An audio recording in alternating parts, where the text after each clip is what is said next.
when I start with the general one, so what partners did you work with to adopt your REACH codes, and who supported you? Well, I'll go first. We worked with BayREN and Peninsula Clean Energy. We could not have done it without all the help and support. We're a much smaller city than the other two, and we needed the studies and everything and support at council meetings. Wouldn't have been possible without BayREN and without PCE. Yeah, we made use of that as well. Especially, we were able to get some consultant time allocated directly to our city that they spent with our council and with our commission. So that was instrumental. I'd say next code cycle, if there's model codes being developed, those kind of resources were incredibly important for us. I'll echo with Joe and Andre again. BayREN was instrumental in our adoption. The support that they provided, it was unbelievable. Attending these outreach meetings and council meetings, the support was really, really valuable for us, and our local Sonoma Clean Power assisted a lot as well. Great, thanks. Joe brought up some information on differentiating between new construction and remodels. I'm curious about Jesse and Andre, your perspective on that, of what you consider a new home versus a remodel. Right, and I didn't make it clear in our ordinance. It was very specific to new low-rise residential construction as defined in the California Energy Code, so that we have not gone forward with any existing construction or renovation type compliant or additional compliance yet. Yeah, same for Cupertino. Great. Here's another general one for anybody. What is the best way to handle the next set of REACH codes for 2020 from your jurisdiction's perspective?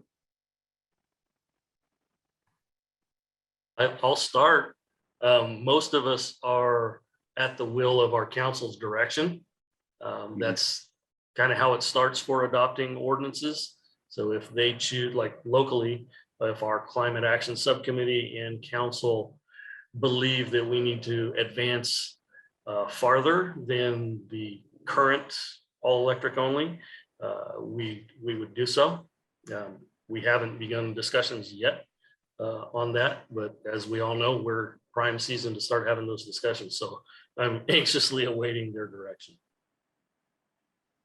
And BayREN put out a survey with a timeline saying when they could hope for some findings and revised findings in January and then March and May.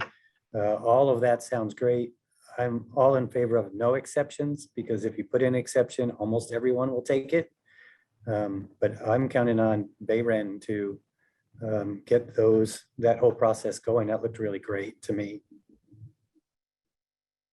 Yeah, for us in the past, it was really the regional conversations that started it off. The topic of conversation got to our commission, which then filters up to our elected leaders, and that is what really drives the staff to take action on starting the policy development. So now it's very timely for us.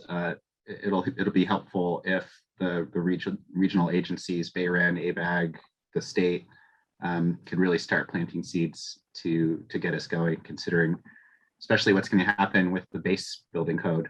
It's going to be really important for us to start navigating that.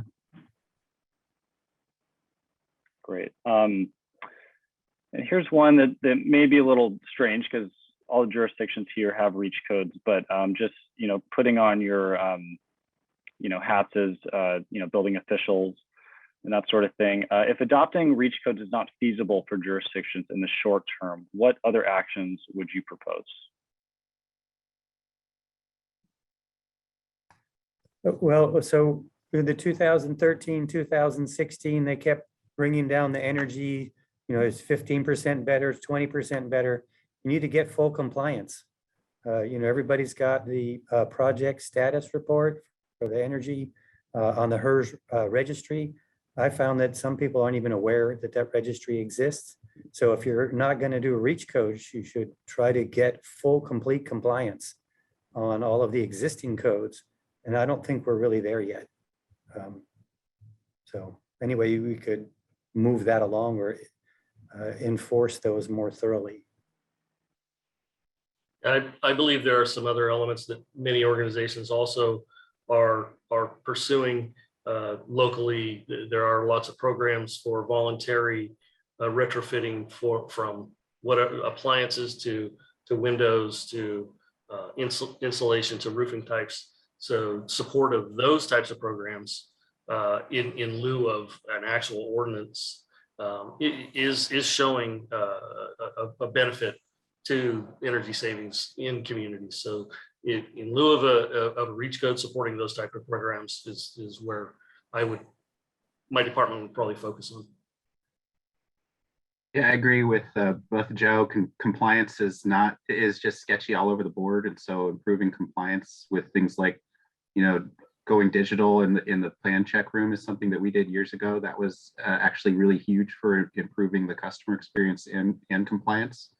And also, like Jesse said, market-based programs are a huge benefit. Anything that we can do to streamline those programs, make them easy for customers to participate in programs and bring down the cost of going electric is really going to be necessary.